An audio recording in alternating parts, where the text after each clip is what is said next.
My hands were rough and permanently calloused, from years of gripping hammers and hauling cinder blocks. Today, my knuckles were still a little pale from the drywall dust. I just could not scrub off at the job site. But right now, my right hand was holding something far more precious than any tool I owned. I was holding the tiny, soft hand of my 6-year-old daughter, Lily. She was wearing her favorite yellow sundress. I had actually stitched up a small tear on the left shoulder just the night before. It was not much, but she wore it like it was a royal gown. Today was her birthday. We did not have the money for a big party or expensive presents this year. Work had been slow, and the bills had piled up faster than I could knock them down. But I made her a promise. I promised I would take her to the Grand Plaza downtown, just to look at the massive toy store she had seen on a billboard. She knew we were only window shopping, but she was absolutely thrilled just for the experience. As we pushed through the heavy glass doors, the cool air conditioning hit us immediately. The place smelled like fresh plastic, sweet candy, and something expensive that I could not quite put my finger on. Crystal chandeliers hung from the ceiling, casting a warm glow over aisles and aisles of the most incredible toys you could ever imagine. I felt a sudden pang of guilt, looking down at my worn-out work boots leaving faint, dusty footprints on their spotless marble floor. I tried to wipe them on the entry mat, feeling totally out of place. But Lily did not care about my boots or my dusty jeans. Her eyes were wide as saucers, reflecting the sparkling lights of the store. She was looking around in pure wonder, completely unaware of the heavy price tags hanging from every single shelf. We walked down the main aisle together. I kept a firm but gentle grip on her hand, making sure we stayed out of everyone's way. That is when she saw it.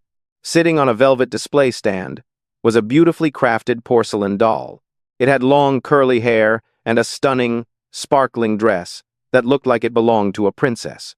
Lily let go of my hand for just a second. She took 2 small steps forward, completely mesmerized. She did not try to grab it. She just leaned in close, her eyes filled with absolute admiration, and slowly reached out a single finger, just to gently touch the edge of the doll's shiny fabric. Before her finger even made contact, a sharp voice cut through the quiet hum of the store. "Excuse me, do not touch that."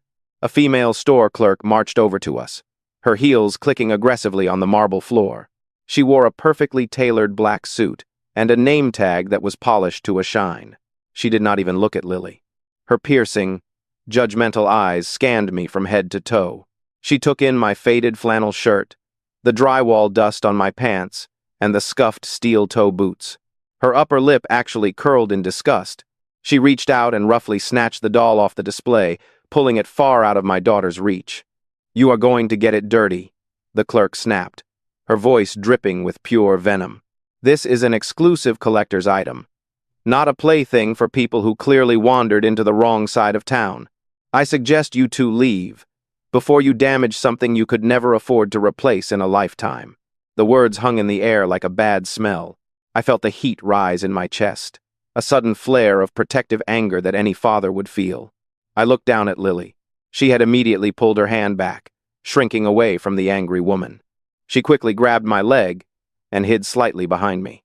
Her small fingers dug into my dusty jeans. She looked up at me, her big brown eyes filled with confusion and fear, but she did not cry. She just held on tightly, trying to be brave, absorbing the harshness of a world she was too young to understand. That broke my heart, more than any tears ever could. If you saw your own child's spirit being crushed by someone's prejudice, how would you step up to protect their innocence? Let me know your thoughts in the comments down below. I self-corrected my posture, taking a slow, deep breath to steady my racing heart.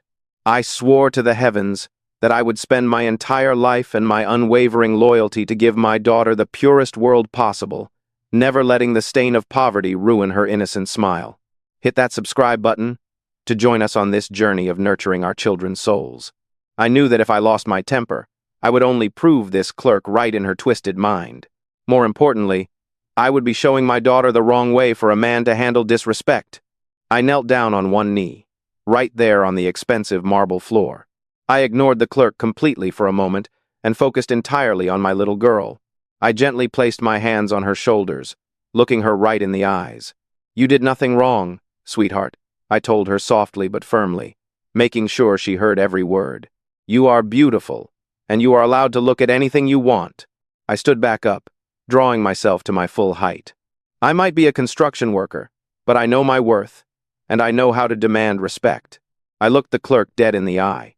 My voice was incredibly calm, but I made sure it carried a weight that made her instantly blink.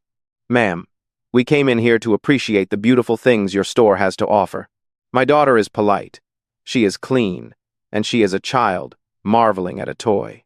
You do not have the right to speak to us like we are trash, just because I build the buildings you work in." The clerk looked taken aback by my tone, but her arrogant pride quickly kicked back in. She scoffed, crossing her arms tightly over her chest. "I do not care what you build," she sneered, glancing around to see if security was nearby. "This is a high-end establishment. Our clients pay for exclusivity, not to rub shoulders with laborers. Now, are you going to leave, or do I need to have you escorted out?" I could feel the eyes of half a dozen other wealthy customers burning into the back of my neck. They had stopped browsing to watch the spectacle, their expensive shopping bags dangling from their wrists. My jaw tightened so hard my teeth ached, but I kept my hands open and completely relaxed at my sides. I was absolutely not going to let this miserable woman turn me into the violent, uneducated stereotype she desperately wanted me to be. Lily squeezed my leg again, a silent, heartbreaking plea to just leave this beautiful place and go back to our small, safe apartment.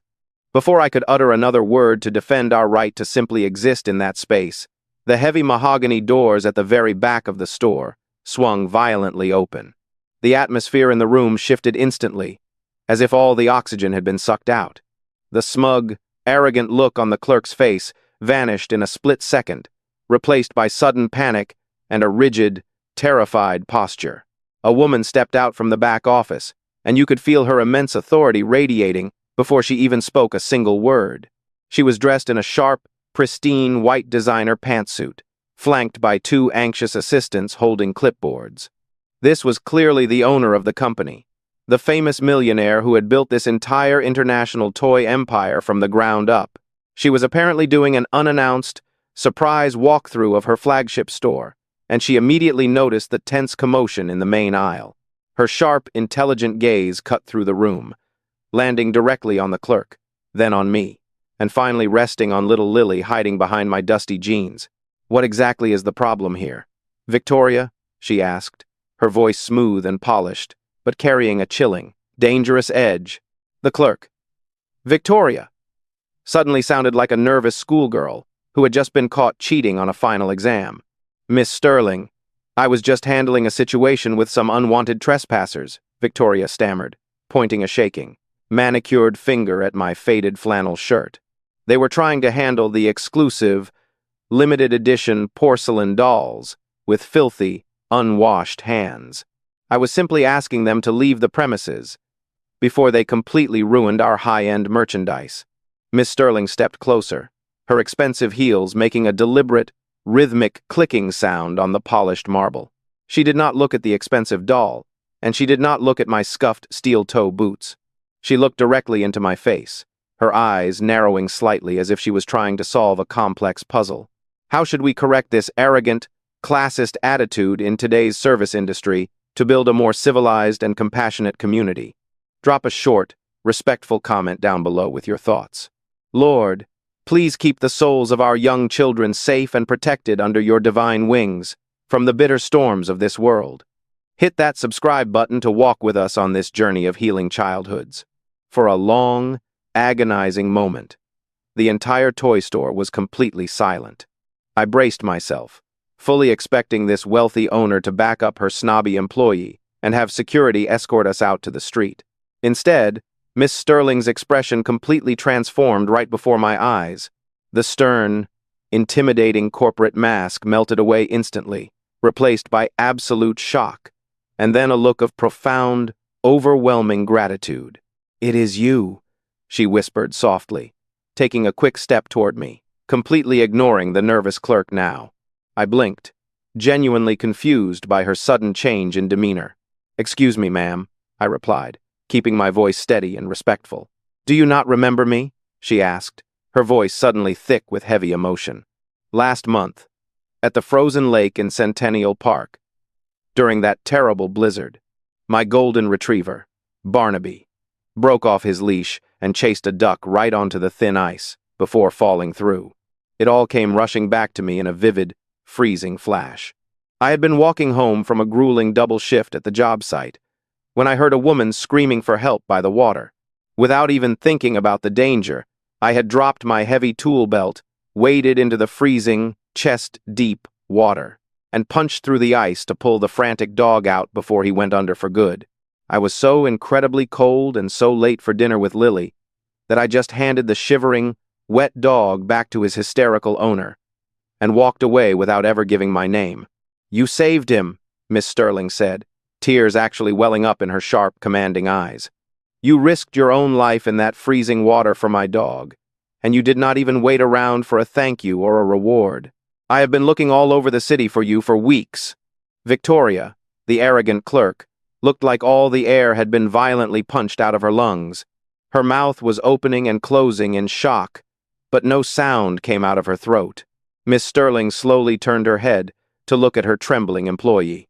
The warmth in her eyes instantly vanished, replaced by a cold, furious fire that made everyone in the room hold their breath. "You just tried to kick out the courageous man who saved my best friend's life," Miss Sterling said, her voice shaking with barely contained rage. "Because of his work clothes? Because he actually works hard for a living, while you stand around judging people?" Victoria started to stammer out a pathetic apology, taking a step back toward the counter. "Miss Sterling, please. I did not know who he was. I was just strictly following the store policy." "Store policy does not ever dictate that you treat decent human beings like garbage," Miss Sterling interrupted, her voice booming loudly through the quiet store. "Hand me your name tag right now. Victoria, you are fired, effective immediately. Pack up your locker, and do not ever set foot in one of my stores again." The clerk, completely humiliated and pale as a ghost, unpinned her shiny gold name tag with trembling fingers. She set it quietly on the glass counter and practically ran out the front door, avoiding the judgmental stares of the customers she had just been trying to impress. With the toxic, hateful energy finally gone from the room, Miss Sterling took a deep breath and smoothed out her immaculate white suit. Then, she did something I never in a million years expected a billionaire to do. She walked right over to the velvet display stand and carefully picked up the breathtaking porcelain doll that had caused all this trouble. She walked back over to us and slowly got down on both of her knees. She knelt right there on the hard, public floor, completely ignoring her expensive suit, bringing herself exactly down to Lily's eye level. She smiled, the warmest, most genuine smile I had seen all day. "What is your beautiful name, sweet girl?" she asked softly. "Lily," my daughter whispered, finally peeking all the way out from behind my leg. "Well, Lily, I think this gorgeous princess has been waiting for someone exactly like you to take her to a loving home," Miss Sterling said.